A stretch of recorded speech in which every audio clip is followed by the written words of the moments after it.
Namaste. Today we are going to read the 14th chapter of the Bhagavad Gita. May you feel as welcome as is possible, because as you clicked on this video, I wish to embrace that no matter what you're going through at this time, I hope to carry in my heart as I'm reading that these words become conducive to a deep kind of peace. This chapter is all about the three modes of material nature. This is a chapter that I often keep coming back to, in that the concepts described in this chapter are important for so many different aspects of daily life. Let's dive right into it. I trust that you are comfortable. In the previous chapter, Lord Krishna touched upon the meaning and significance of Prakriti, which refers to material existence, nature in the material world. Prakriti is nothing but Supreme Lord Krishna's material nature, which keeps this whole world running. In this chapter, he elaborates on this subject, introducing us to the various modes in which his material nature functions, how these modes are different from one another, and how we should use this knowledge for our own spiritual advancement. Let's hear what Krishna has to say. So, Lord Krishna says to Arjuna, I shall speak again of the supreme knowledge, the best of all knowledge, having known which all the sages have attained the highest perfection from here, after leaving this world. They who, taking refuge in this knowledge, have attained the same nature as mine, are not born even during creation, nor suffer pain during annihilation. Thus they become ever free from and indifferent to the cycle of births and deaths. My womb is the great Brahma, which is the god of material creation. In that I place the seed. From that all beings take birth, O descendant of Bharata. Whichever forms of material life originate in all the wombs, O Gaundeya, the great Brahma is their true womb, making him a mother in a sense, and I am the seed-giving father. Sattva, the mode of purity, Rajas, the mode of passion, Tamas, the mode of darkness. These so-called Gunas, attributes or qualities or modes born of Prakriti, material nature, bind the imperishable, embodied one, the soul in the body, O Mahabahu. So, these are the three buzzwords of this chapter. Sattva, Rajas, and Tamas, the mode of purity, the mode of passion, and the mode of darkness. I find that in my personal life I am always thinking about these three things now that I have become aware of them. It's said that along with the 5 elements which create the substance of this existence, space, air, fire, water, and earth, that there are 3 ways of engaging those elements in some activity, in some interaction. You could say that they make up the 3 forces or energies that comprise the 5 elements of matter. That is to say, every interaction happens with some combination of elements and with a guna, a dominant guna, either sattva, which is the mode of purity, rajas, the mode of passion, and tamas, the mode of darkness. You can notice this in everything that we do, in the intention behind our actions, in the type of action, in the kind of thought we are thinking, in the kind of food we are eating, in the kind of relationship we have, even in the kind of personality that we are engaging in each moment. Each kind of meditation, each kind of talent, each kind of everything in this world can be described in terms of sattva, the mode of purity, rajas, the mode of passion, and tamas, the mode of darkness. I'll give you some examples. The past is tamasic, full of darkness. So much suffering has happened in the past. So much guilt. So much sorrow. That's tamasic. The future is full of rajas, full of possibility, full of passion, full of activity. Who knows what could happen? But the present moment, oh no, that's sattvic. It's pure. Of the Trimurti, of Brahma, the creator, Vishnu, the preserver, and Shiva, the destroyer. Creation is rajasic, it's very passionate. Preservation is very sattvic, very pure. And destruction is very tamasic, very dark. Another trinity for you. The physical world itself is very tamasic, very dark. Our mental existence, our mind, our subtle body is rajasic, very active. The mind is very passionate. But our soul, our spirit itself, now that's very sattvic, isn't it? Another trinity, the waking state, the deep sleep state, and the dream state. The deep sleep state is very tamasic, very dark. The dream state is very passionate, very rajasic. And the waking state is very sattvic, very pure. Anytime there's a trinity, you can usually describe them in terms of rajas, darkness, tamas, tamas is darkness, rajas is passion, and sattva is purity. So, let's dive into that nature. Of these three modes of material nature, the mode of purity, being immaculate, is illuminating and harmless, as it does not cause any binding sin. Pardon me.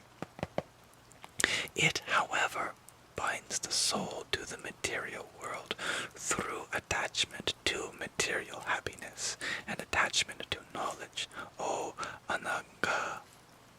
And that's a subtle point. Even this mode of purity, sattva, is binding because we can be attached to that kind of sense of goodness. Know the mode of passion, rajas, to be the nature of ecstasy, born of lust and attachment. O Kaundeya, it binds the soul to the material world through attachment to action that is carried out with the objective of sense satisfaction. But know the mode of darkness, tamas, to be born of ignorance, which deludes all embodied beings, O descendant of Bharata. It binds the soul to the material world through heedlessness, laziness, and sleep. The mode of purity, sattva, attaches to material happiness. The mode of passion to action, O Bharata, while the mode of darkness, shrouding knowledge, attaches indeed to heedlessness.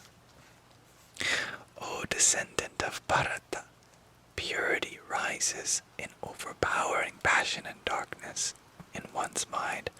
Passion by overpowering purity and darkness, and similarly darkness by overpowering purity and passion. So their existence is in some sense defined as the negation of the other two, individually. When the illumination of influences in the body, then it may be known that the mode of purity, sattva, has increased predominantly. Greed, activity, undertaking of actions, restlessness, hankering, these arise when the mode of passion becomes predominant, O best among the descendants of Bharata. And absence of light, of wisdom, inactivity, heedlessness, and also delusion, these arise when the mode of darkness, tamas, becomes predominant, O beloved child of the Gurus. When an embodied one undergoes death, oh, that's another trinity. Birth, life, and death. Can you guess which is rajasic, which is sattvic, and which is tamasic? Indeed, birth is rajasic, very passionate. Life itself is sattvic, although full of a lot of the other modes in each moment, but just in terms of these three, and relatively so, death is tamasic. When an embodied one undergoes death while the mode of purity is predominant in their mind, then they attain to the spotless worlds of the knowers of the highest, like the learned sages. Undergoing death in the predominant mode of passion, one is born among those attached to action. Similarly, dying in the predominant mode of darkness, one is born in the womb of the unintelligent, like animals, etc. I thought of another trinity for you. Heaven, earth, and hell. This might be a tricky one. Hell is, of course, tamasic, but which is pure and which is passionate? Well, according to this tradition, heaven is the place of rajas, of passion, of sense gratification, and earth is the place of sattva, purity, because only on earth is moksha possible. Heaven and hell are terms that we have to spend due to our karmas, but after spending those terms we return back to earth for spiritual development. That is why it is earth that is sattvic. So clearly what mode we are in death affects very much what kind of existence we'll have in the next two. The result of action in the mode of purity is said to be pure and immaculate, but the result of action in the mode of passion is sorrow, and the result of action in the mode of darkness is even more ignorance. So here, it has an effect on the outcome of our actions. What state we are in when performing an action, that will be one of the biggest influences on the results of our actions.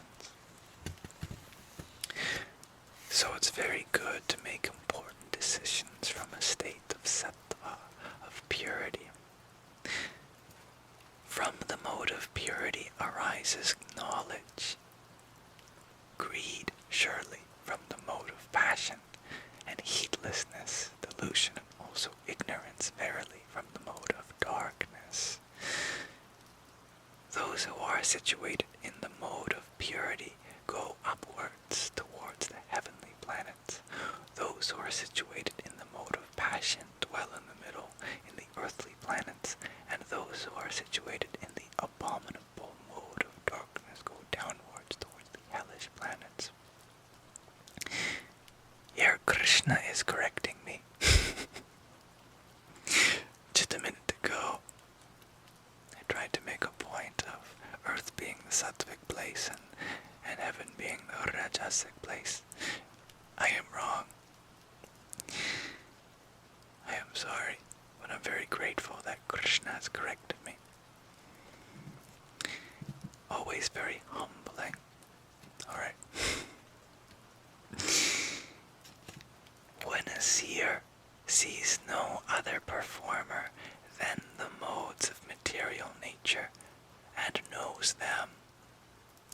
knows him, the Supreme God, who is higher than those modes. They attain my nature. So one has to transcend all modes, and with that even sattva, to attain the ultimate. Now the embodied, the soul, having transcended these three modes of material nature from which the body originates, is freed from birth, death, decay, meaning old age, and sorrows resulting from them, and experiences immortality. And now that I think of it, I think both me and Krishna are right, because surely in a state of purity one does go to the divine, and in a state of passion we return to material existence, and in tamas we go back to lower forms of being. Actually, all of these three are part of material existence, earth just being in the balance. But what I was thinking before is that what one attains according to their actions, their desires, the desire for things in heaven, that is very rajasic, for sense gratification, and the desire for things that ultimately, of course, lead us to lower realms is tamasic, and the desire for spiritual liberation that's possible while on earth, that is sattvic. So it's very nuanced, this discussion of these three gunas, and different aspects of the same object can be seen according to tamas or rajas, sattva, depending on which way you're looking at them. So our lovely translator has given some more commentary. Sattva, purity, rajas, passion, and tamas, darkness. Without comprehending these three modes of material nature, a seeker's understanding of how the material world works and what keeps it going remains incomplete. When one's mind is fixed on the knowledge of oneself and God, and they thereby lose interest in material gains and possession, they establish themselves in the mode of purity, sattva. On the contrary, when one becomes overly devoted to the experiences of their senses, considering their satisfaction to be the goal of their existence, and acts accordingly, they are said to be established in the mode of passion. And worse, if one resorts to unethical behavior, disregards morality and self-control, and lives solely for the gratification of their lusty senses, they are said to be living in the mode of darkness, tamas. The mode in which one is established at the time of death is critical in deciding their next destination and the womb in which they shall take their next birth. Hence, it is absolutely essential for a seeker to understand these three modes and their unique attributes, and try to live steadfast in the mode of purity. However, though establishing oneself in the mode of purity elevates one to godly planets, it also assures that one would return to the material world after enjoying their time in the world of the gods, and resume their quest for liberation, which is the true goal. To ensure that we get liberated from this material world after our current lives, reaching Krishna's abode without delay and dwelling there forever, we must transcend all three modes, including the mode of purity. But how do we do that? Arjuna has the same question for the Lord. So Arjuna asks Lord Krishna, by what signs is one who has transcended these three modes of material nature known, O Lord? What is their behavior, and how do they transcend these three modes of material nature? Lord Krishna responds to Arjuna, O Bandhava,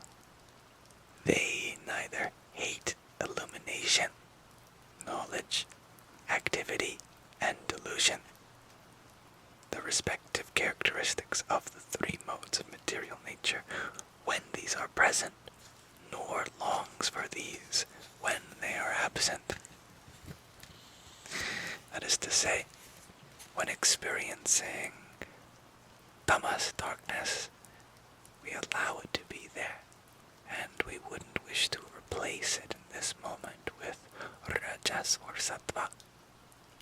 In the mode of passion, we allow ourselves to be in that mode, and we wouldn't wish to replace that with tamas or sattva. And in the mode of purity, we allow that to be, and we wouldn't wish to replace that with tamas or rajas. One who, seated like one indifferent, is not disturbed by the modes of material nature, who, knowing that the modes act alone, remains firm and does not swerve.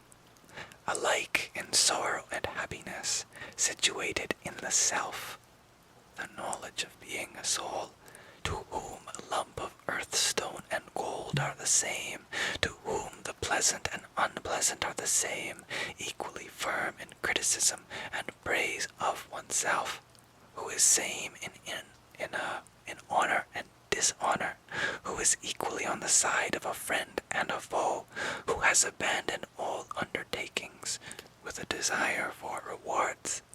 They are said to have transcended the modes of material nature. And one who serves me without swerving through Bhakti Yoga, the yoga of devotion, they, having transcended the modes of material nature, qualifies to become one with the Brahman through liberation. For I am the abode of the Brahman, the immortal and the imperishable, the eternal, the virtuous, and the absolute bliss. So the Lord makes it very clear that one who remains oblivious to the never-ending waves of the material ocean can cross it by being established in yoga of devotion to Krishna.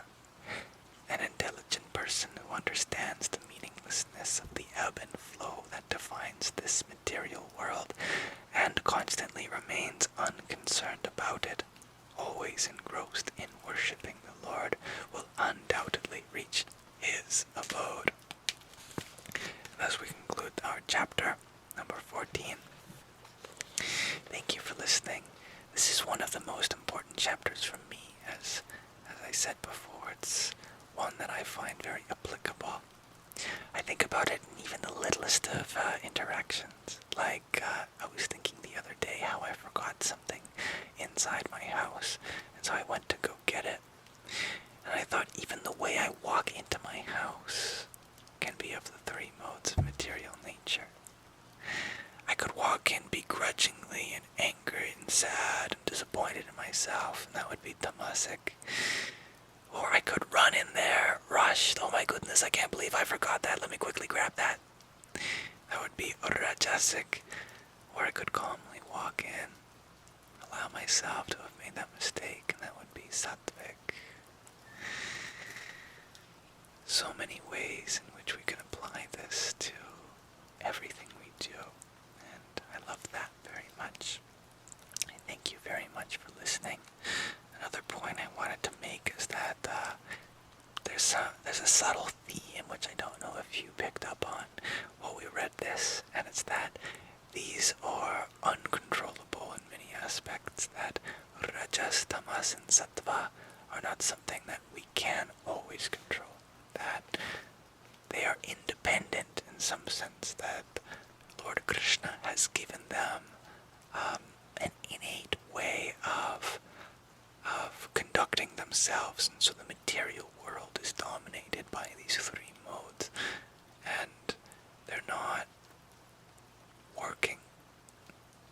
They were set in motion by Krishna's will, but they govern themselves, so to speak.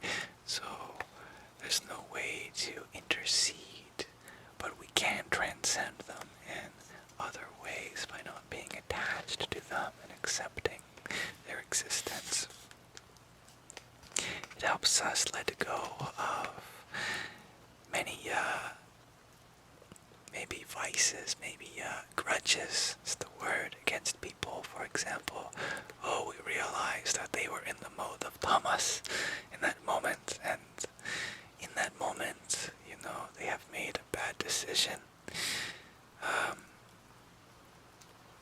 not something that they could have had total control over.